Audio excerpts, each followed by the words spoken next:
Ashamaan akkam jirtu ani barasaadhaa yeroo darbe keessatti viidiyoo adda addaa hojjedhee yuutuubii kan argaa jirtan kanarratti Learn Afaan Oromoo kan jedhu irratti baay'ee isaa isiniif gaddiisaa tureetan jira. Namoonni hin argine yoo jiraattanii ammas viidiyoo baay'eetu yuutuubii kanarra jira. Yuutuubii kana sirriitti hordofaa. Yuutuubii kana gaafa hordofaa deemtan barumsa bal'aa ta'edha kan isin irraa argattanii Afaan Oromoo, Afaan Ingiliffaa, Amaariffaa akkasumas immoo Afaan Chaaniffaallee irratti baruu dandeessu. Sobateef sirriitti hordofaa follow godhaanii namoonni Oromiffaa Ingiliffaan yookiin immoo Ingiliffa Oromiffaan barachuu barbaadan akkasuma Amaariffaa illee sirriittidha kan sirra jiru. Jala deemaa dhaqaatii hordofaa. Learn Afaan Oromoo kan jedhu kuni Learn Online Easy kan jedhudha. Sirriitti hordofaa isiniin jecha kallattummaatiin har'a barumsa keenyatti keenaa jechuudha. Egaan guyyaa har'aa kana kanan isiniif qabadhee dhiyaadhee barumsa osoo hin taane gorsadha. Yoo maal gootanii afaan Ingiliffaa sirriitti baruu dandeessu kan jedhu wantoota isin barbaachisu jedhee yaade hundumaa olitti isiniif qabee fideera jechuudha. Mata dureen waa'ee barumsa har'aa kunis immoo maal jedhaa? Mastering English through immersion kan jedhudha. Wantoota hojjechaa deemnu raawwachaa deemnuutiin keessa linne akkamittiin afaan Ingiliffaa sirriitti baruu dandeenya kan jedhudha jechuudha kan isin guyyaa har'aa kana barattan. Egaa barumsi kunis immoo mata duree xixiqqishoon of jalaa qabu waa'ee immershinii kana maal yoo goone kan nuti keessa lixuu dandeessu. Maaliif immoo wanta sana keessa linnee ofii keenya taanee argamne baruu dandeenya kan jedhu yoo maal goone yeroodhaa yerootti barachuu dandeenya. Barachuudhaafoo tooftaa nuti fayyadamtu maalidha? Wantoota adda addaa nuti fayyadamtu yookiin immoo kitaabas haa ta'u riisoorsii adda addaa nuti fayyadamnu maalidha? Akka aadaatti yoo maal goone baruu dandeenya kan jedhuu fi waliigalatti gudunfaa qabannaa jechuudha. Egaan gara kanatti gaafa deebineennu maaliifdha wanta tokko keessa linnee ilaaluun kan barbaachisu jedhamu akka afaan Ingiliffaa keessatti Ingiliffa kana yookiin immoo afaan tokko sirriitti barachuu barbaaddu yoo ta'e keessa lixanii yookiin immoo wanta sana ta'anii argamuun baay'ee barbaachisaadha. Akka barreeffamni kun jedhuttis immoo maalidha? It encourages learners to engage with their surrounding, fostering better learning and speaking skills jedhani. Wanna kana keessa lixaatii ta'aatii argamaa kan jedhamuuf maaliifdha? Sirriitti kan inni barbaachisu maalidha? Wanti sun akka sirriitti namaaf galuuf sirriitti namaa hubatamuu fi hin barbaachisaa jechuudha. Kunis immoo this natural interaction with language allows for more authentic comprehension jedhani. Kunis immoo maalidha? Akkuma uumamaatti osoo humnaan hin taane, osoo giddii dirqamaan osoo hin taane haala uumamaatiin naachuraalii wanti sun akka gara keenyatti dhufu taasisaa jechuudha. Moreover, it brings theory and practice. Kunis immoo wanni isin tiyooriidhaan barattanii fi wanni isin gochaatiin raawwattan sun akkaataa wal siman taasisaa jechuudha. Enhance reading and writing abilities through real world experiences jedhani.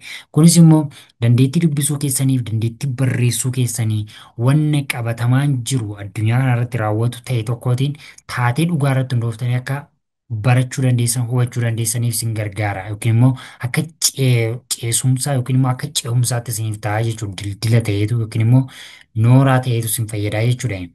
Ultimately immersion accelerates fluency and confidence jedha. Kunis immoo maaliif fayyada? Akkasiin baay'ee tokko ariitiin barachuu dandeessan baay'ee hubannaa keessan gabbifachuu dandeessanii fi ofitti amanamummaa ga'umsa qabaachuu akka dandeessan isin taasisaa jechuudha.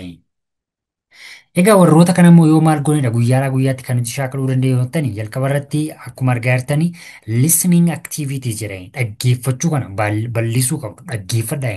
Afaan Ingiliffaa barana jettanii erga kaataniiti yeroo hunda sirba Amaariffaa jala fiigaa ooltu yoo ta'e yookiin immoo sirba Oromiffaa dhaggeeffachaa ooltu yoo ta'e sirba gaafa isin yeroo faarfannaa ta'uu danda'a muuziqaa ta'uu danda'a whatever okay wanna barbaade ta'uu danda'a.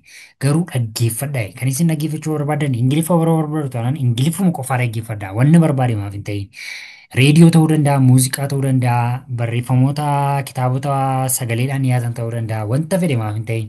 Isaan hundumti isaaniiyyuu jechoota barbaachisaa ta'e baay'eedha kan isaan of keessaa qaban. Kanaaf irra deddeebi'aatii dhaggeeffadhaa. Dandeettii dhaggeeffachuu keessan gabbisaa.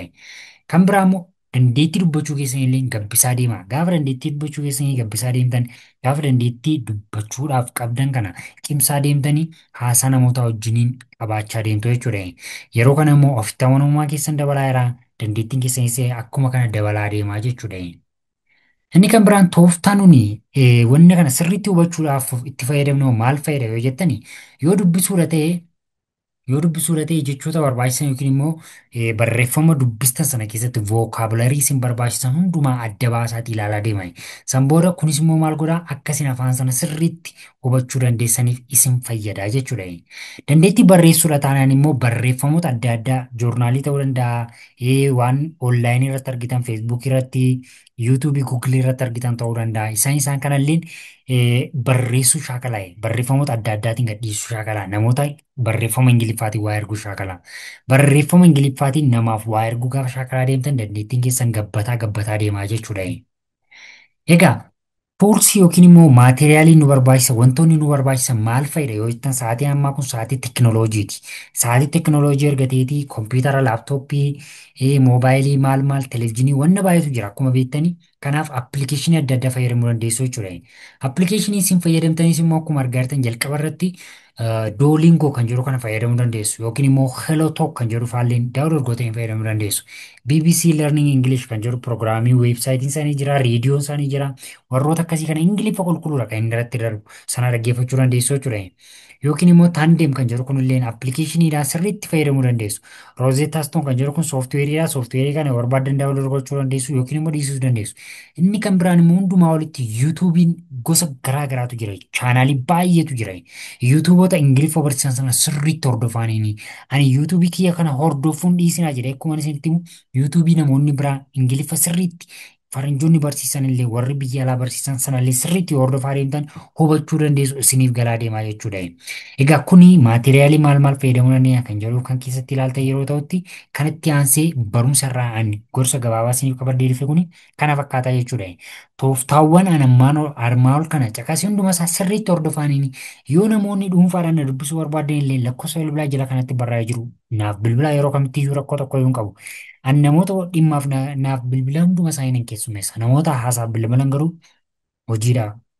Sababa ta'eef bilbilli isin keessummeessinu hin jiraatu jechuudha. Sababa saniif yuutuubii kanaaf haaraa taatanii nan immoo ammas sabiskiraayib follow share gochuun dagatinaa. Gaafa isin follow share gochaa deemtan anis wanta isin fayyadu hundumaa isiniif fidaan adeemaa jechuudha. Gaaffii qabdu taanaan immoo koomentii jalatti barreessaa waan akka kanaa akka biyyoo goonee nuu gala jiraatii na gaafadhaa. Ani immoo viidiyoon isiniif qopheessa akkaataatti wanti sun isinii galuu danda'utti. Yeroo gaarii isiniif haa ta'u nagaatti.